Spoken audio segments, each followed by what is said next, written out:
Olá, está no ar o Rio Grande que dá certo. Hoje nós vamos falar sobre as relações econômicas bilaterais entre Brasil e um dos principais países da Europa, a Alemanha. A Câmara Brasil-Alemanha é uma instituição que ajuda a tornar o sul do país mais conhecido além mar, abrindo portas para a produção e os serviços de seus associados no mercado de lá. Nós estamos recebendo com muita satisfação o presidente da instituição e também CEO da Aeromóvel Brasil, empresário Marcos Quester. Seja bem-vindo ao Rio Grande que dá certo. Tudo bem? Estamos aí mais uma vez. Muito obrigado aí pelo convite. Nós é que agradecemos. Participa dessa entrevista também nosso colega do Grupo Bandeirantes, Sérgio Stock. Obrigado, Sérgio, pela presença conosco. Obrigado, Osiris. É um prazer. Satisfação, Sérgio. Quais as áreas hoje em que pode haver uma relação maior entre o Rio Grande do Sul e a Alemanha? Olha, Osiris, aí é interessante que tanto a economia gaúcha e a indústria gaúcha ela é muito diversificada, né? Mais ainda a economia e a indústria alemã. Então, as áreas elas são muito amplas. Inclusive, é interessante ver o comércio entre os dois estados, entre o estado do Rio Grande do Sul e a Alemanha, ele é muito equilibrado, não é assim, soja por chip, né? Então, sim, existem máquinas para os dois sentidos, existem importação de fumo do Brasil, da Alemanha para o Brasil, né? Então, coisas curiosas. Mas a pauta ela é muito ampla, né? Nós temos, inclusive, por conta disso, na Câmara, nós definimos algumas áreas prioritárias. O agronegócio é uma área tradicionalíssima, né? Quer dizer, as delegações alemãs sempre vêm aqui, principalmente na Expo Inter, né? Então, nós definimos algumas áreas, alguns eixos, na verdade, onde a gente quer dar um pouco mais de atenção. Um deles é a indústria 4.0. Tá? A indústria 4.0 na verdade, é uma grife, né, que os alemães inventaram, né, de coisas já existentes na área de automação, de produtividade industrial, e onde, obviamente, a indústria alemã é muito forte, né, as empresas de máquinas e equipamentos alemãs são muito fortes nesta área. Então, este é um campo importante, né? Porque isso traz competitividade para a nossa indústria e também oportunidades para a indústria de máquinas e para a indústria de automação. Então, esse é um campo. Outro campo importantíssimo é a tecnologia ambiental. Então, aí nós temos um passivo, aí, uma dívida enorme ambiental no Brasil e no Rio Grande do Sul, né? Então, tem coisas absurdas, por exemplo, uma das áreas mais ricas do Brasil, o Vale dos Sinos, né? Onde o Rio dos Sinos é talvez o terceiro, quarto rio mais poluído do Brasil, né? Então, esse tipo de coisa, a gente está colocando a Câmara também à disposição dos nossos governos municipais e do Estado e da nossa indústria para ajudar a discutir, trazer soluções tecnológicas e, no que tange a indústria, o fornecimento dessa engenharia, desses equipamentos para a área ambiental, assim, tanto, né, de água como de resíduos sólidos, que também é um tema muito importante nesse momento, porque, no fundo, no Brasil a gente acaba amontoando o lixo, sim, em lugares diferentes. A gente enterra lixo. A gente enterra melhor o lixo, mais escondido e tal, mas na prática... E tem que transformar ele em outro produto, energia, alguma coisa assim. E nesses campos, tanto na tecnologia como nas soluções, a Alemanha tem um exemplo, até por ser um país de uma densidade demográfica muito grande, né? Então, país um pouco maior que o Rio Grande do Sul, mas com 80 milhões de habitantes. Então, esse tema todo do ambiente e dos resíduos, ele tem que ser muito bem manejado, né? A gente quer trazer, assim que possível, um depoimento aqui, por exemplo, da despoluição do Rio Reno, que era um rio também completamente intragável, né? E hoje é um rio limpo, né? Onde, inclusive, para lazer e para banho, né? Então, esse segundo eixo aí, a indústria 4.0, o segundo eixo, o tema da tecnologia ambiental e, por fim, a parte de infraestrutura. Porque aí é uma carência do Rio Grande do Sul também, na nossa infinita discussão aí vamos dizer assim, dos gargalos, né? Dos gargalos de infraestrutura. E aí temos um exemplo interessante, que é o aeroporto Salgado Filho. Então, depois de uma novela aí que tem a Fraport como titular. Exatamente, hoje, né? Que é uma empresa alemã, associada à Câmara, né? Inclusive a diretora está na nossa diretoria atual da Câmara Brasil-Alemanha, né? Então, esses três eixos aí são eixos importantes que a gente quer dar uma atenção um pouco maior. Qual é o volume de negócios que o Rio Grande do Sul tem com a Alemanha hoje? Que perspectiva a gente tem de aumentar e sedimentar cada vez mais? Esse é um indicador importante quando a gente fala da questão bilateral, aí, dos negócios bilaterais, né? Então, o comércio entre Rio Grande do Sul e Alemanha, ele está em torno aí de 350 milhões de dólares por ano, quer dizer, não é grande esse valor, né? E é interessante que ele é muito equilibrado, né? Então ele praticamente é 0 a 0, né? Quer dizer, tanto exportações como importações estão nesta faixa de valor. E como eu falei antes, assim, os produtos são muito parecidos, na máquinas, alguns insumos, produtos petroquímicos, né? Então é uma balança interessante do ponto de vista até de índice ou de conteúdo tecnológico. Tem espaço para crescer, né? Não, essa é a meta, né? Quer dizer, esse é o principal indicador onde a gente pode, né, ao longo do tempo, ver a efetivação de negócios diretos, né, entre empresas importadoras e exportadoras. Mas, claro, tem outros tipos de negócios que são importantes, né? Então, na área de investimentos, aí não entra nessa conta, né? Então, investimentos de empresas alemãs aqui ou brasileiras no exterior ou joint ventures. Sim, né? aí é trazer uma planta industrial para cá, por exemplo. Sim. Não, isso certamente é uma peça importante. A entrada da Fraport aqui, no Brasil e ela entra em na particular, balança? Não entra Fora. porque não essa é comércio exterior, né? Isso é venda e compra de produtos. Assim como não entra o investimento da Steel, que está fazendo Também não 300 milhões de investimentos na expansão da fábrica. Né? Não, exatamente. Entra a exportação de cilindros, quando a Steel vende os seus componentes que ela fornece de São Leopoldo para o mundo, isso entra na balança, evidentemente. O que ela importa também, né, da Alemanha para complementar a sua linha aqui no Brasil, isso entra nessa balança. E é interessante, a Steel aparece bem O cilindro da motosserra, que é fabricado pela Steel em vários países, né, é o mesmo cilindro produzido em São Leopoldo, na Alemanha, nas Filipinas, na China, em qualquer fábrica é o mesmo padrão. Por isso que sai daqui com a mesma qualidade e cria esse ambiente bom de negócios. Exatamente. E a Steel ela faz concorrências internacionais para determinada linha, né? Então eles vão fazer um novo equipamento. Eles concorrem entre as 4, 5 indústrias que eles têm no mundo para ver aonde faz isso. Né? O Rio dos Sinos é o quarto mais poluído do Brasil, entre os 10 mais poluídos, né? E provavelmente o mais poluído do Rio Grande do Sul. Mas ele está numa baixada, está num vale que recebe água lá de cima da serra, do Rio Caí, de outros riachos, de outras fontes ali.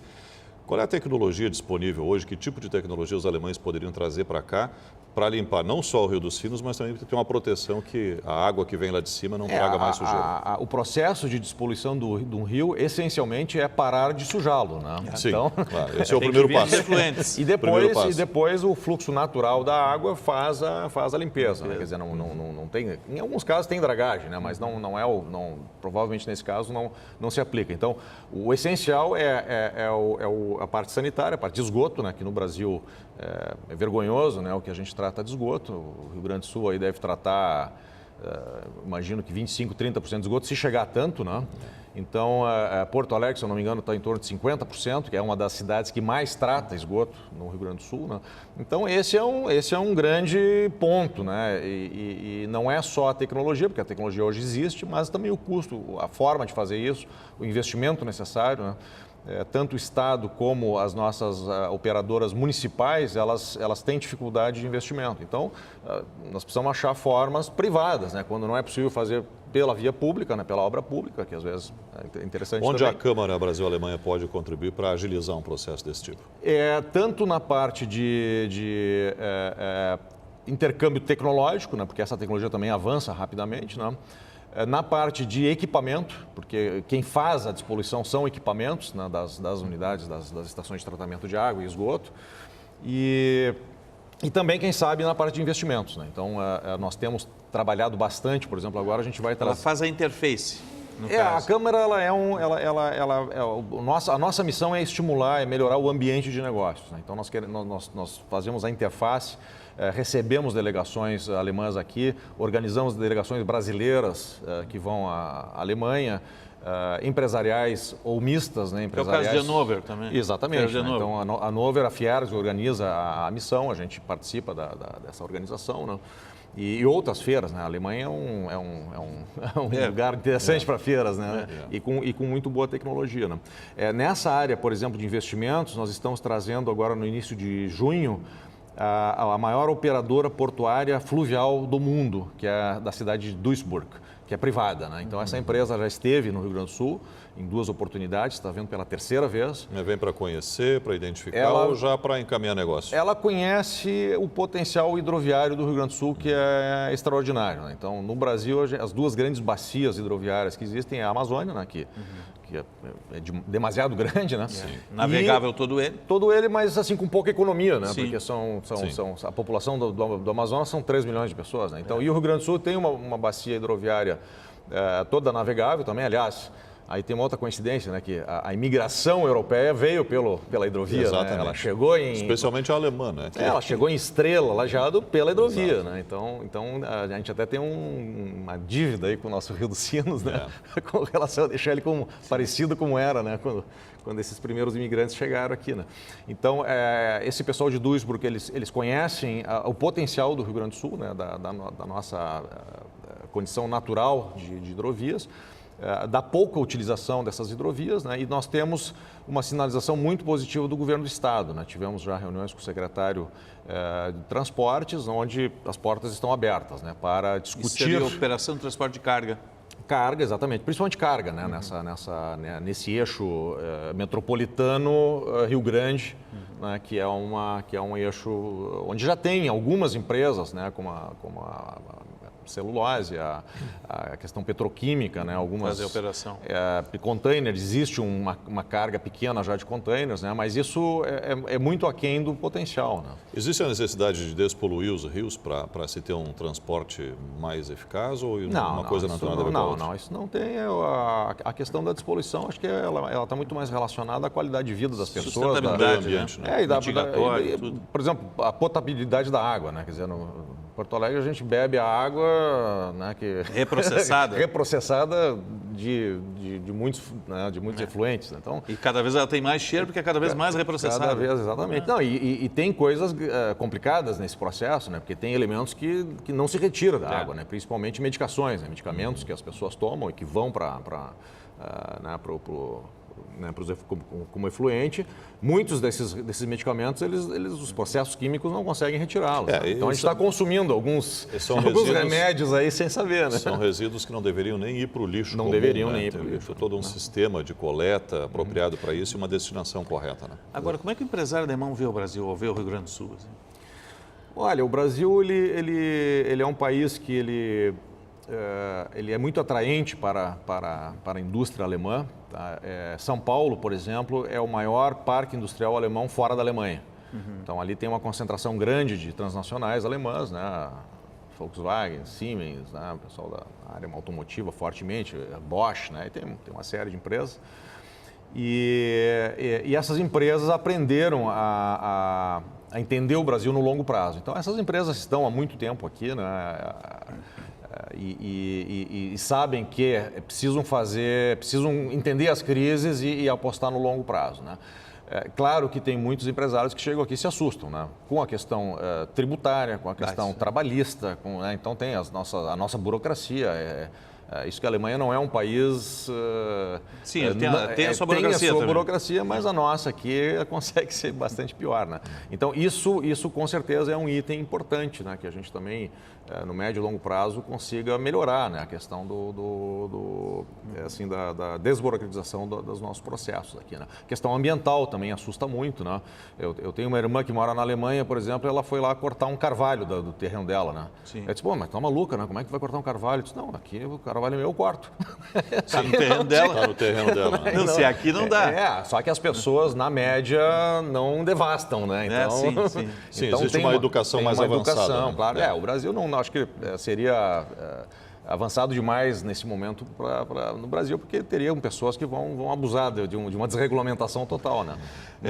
Mas são coisas que chamam a atenção, porque eu imaginei que teria um processo infinito lá para poder fazer o abate dessa árvore. Não, eles vão lá, cortam, né? Lá tinha 6, 7, né? Tinha que diminuir um pouco, ó, e cortou a árvore. A gente está conversando com o presidente da Câmara Brasil-Alemanha, Marcos Quester. Vamos fazer um breve intervalo no Rio Grande que dá certo, já voltamos. Você fica conosco.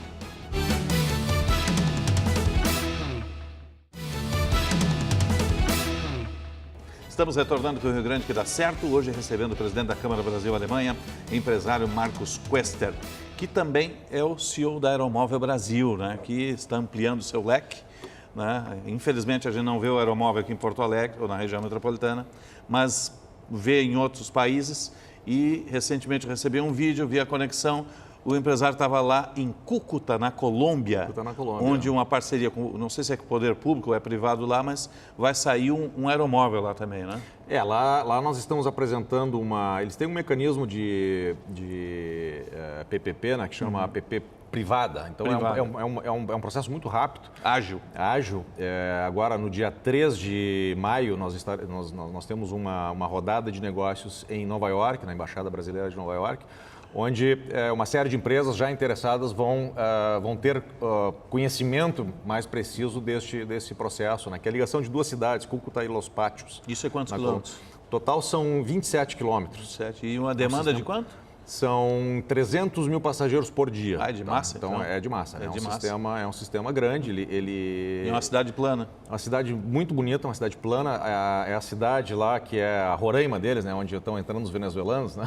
Então é interessante ali que eu fui lá e tinha filas muito grandes assim do pessoal sacando dinheiro, né, dos parentes que mandam para essa cidade para o pessoal sacar e levar para a Venezuela, né? Então, eles estão bem ali na fronteira, mas isso é uma curiosidade. Agora é uma cidade, é uma região que tem uma carência grande, eles não fizeram os investimentos de BRTs, que são lá tem as buzetas, né? Exatamente. São as vans aquelas, pequenas vans que fazem o transporte muito desregulamentado, né? Então, este número de passageiros, inclusive, oficial, obviamente, ele é menor, né, porque o sistema é muito desregulamentado, o sistema de transporte, né? Então, oficialmente, tem lá em torno de 300 mil passageiros, uma população de 1.200.000, provavelmente esse número é melhor do que esse, né? Mas esse é um projeto que a gente, no segundo semestre, deve estar sendo confirmado pelos municípios, pelos esses dois municípios, né, para entrar aí no processo do empreendimento. Como é que está? Está sendo fácil, complicada essa implantação? A Colômbia, na verdade, a Colômbia dá bastante inveja, viu? Porque eles têm ambiente de negócio bom. bom. Ambiente de negócio é muito bom.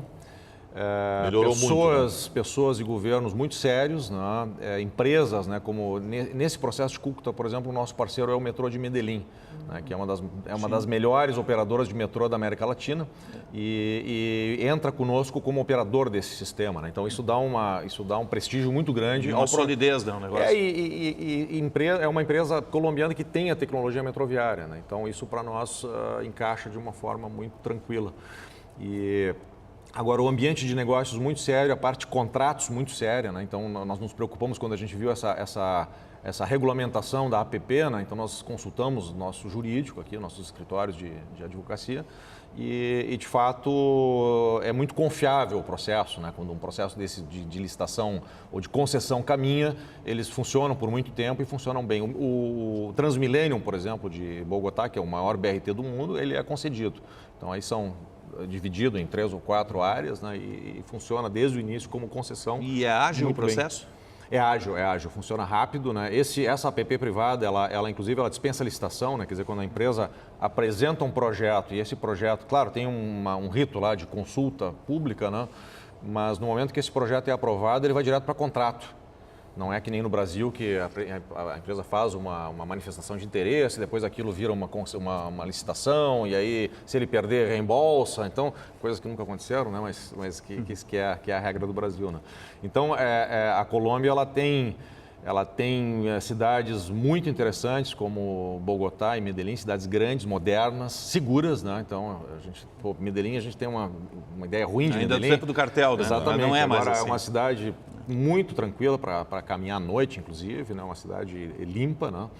E surpreende bastante o clima maravilhoso ali, porque essas cidades estão mais ou menos numa latitude equatorial. Sim. E a 2.000 e poucos metros, 2.600 metros. Então o clima é fantástico, né? Igual o ano todo. Né? A Colômbia é hoje um dos países da América do Sul de maior volume de empreendedorismo, né? Se percebe isso nas ruas, nas cidades lá? Sim, se percebe também nas agências de atração de negócios. Eles têm agências. Tem agências municipais, federais, né? Então, sempre que existe um evento grande, por exemplo, no ano passado nós participamos de 2 processos lá do metrô de Bogotá, que é um projeto muito grande, já está há muito tempo em discussão, né? E sempre vem lá a agência de desenvolvimento querer saber quem quer investir na Colômbia, né? Que coloque lá. Grandes empresas estão colocando sedes, inclusive, em Bogotá, né? pela sua questão geográfica ali, né? É muito interessante, né? Dá um pouquinho de viagem aí. Agora, a Aeromóvel chegou a apresentar proposta para assumir aqui num consórcio o Transurb e fazer as ramificações de Aeromóvel com os municípios e até aqui linhas em Porto Alegre. Isso foi apresentado no governo federal. Por que não andou até hoje isso? Isso foi uma proposta de um grupo chinês, né, de fazer um grande investimento no Transurb. Tá? Então, isso me parece, assim, porque nesse caso, Osiris, nós somos o fornecedor de determinadas tecnologias. Isso é importante. A Aeromóvel não é uma empresa operadora de transporte, ela é um fabricante de ela monta a operação. É um desenvolvedor de tecnologia e um fabricante de equipamentos. Né? Então, as empresas de ônibus, as empresas operadoras, elas podem utilizar a tecnologia aeromóvel sem nenhum óbice. Né? É como a Carris, eu sempre dou o exemplo, a Carris no início ela foi uma empresa de bondes. Então, ela mudou de tecnologia, não sei se para melhor ou não, né? Mas ela mudou para uma empresa de ônibus e talvez mude novamente no futuro. Né? O que é importante é que o sistema, a combinação da utilização da área pública com, vamos dizer assim, das ruas, né, e avenidas públicas, com o sistema de ônibus, hoje ele está em crise na América Latina. Tá? Esse modelo, economicamente, do ponto de vista da qualidade do transporte, ele não é mais adequado, né? Porque ele é muito demorado, ele polui, né? Tem a questão do diesel, né? Então, a eletrificação do ônibus é uma coisa ainda complicada e cara, mas essencialmente o ônibus não é o problema é a combinação do ônibus com a rua. Tá? Então, essa é uma solução que não anda, literalmente, né? Porque as ruas estão congestionadas, é muito caro expandir caixa de avenidas, né? Que hoje tem edifícios ali, né? E então, como é que faz mais espaço? Né? Tem que ser por cima. Tem que ser por cima ou pelo metrô, né? São as duas opções que restam. Né? Então, o Aeromóvel traz hoje uma solução interessante, em via segregada e que permite justamente o controle do tempo, né? Porque na rua tu não tem mais o controle do tempo, né? O tempo é o tráfego, né? Põe o ônibus dentro do engarrafamento, ele vai trancar, não vai ter eficiência, né? As empresas acabam também tendo dificuldade com isso, porque um equipamento parado, sem movimentar passageiros, também não traz resultado. O metrô é apontado sempre como um sistema muito caro, que é uma obra muito, muito cara, né? Faz o túnel lá, o buraco no chão e ainda toda a implantação, toda a obra que é necessária. No que o Aeromóvel reduz custo, além, evidentemente, dessa obra mais visível, né? E enquanto isso acontece?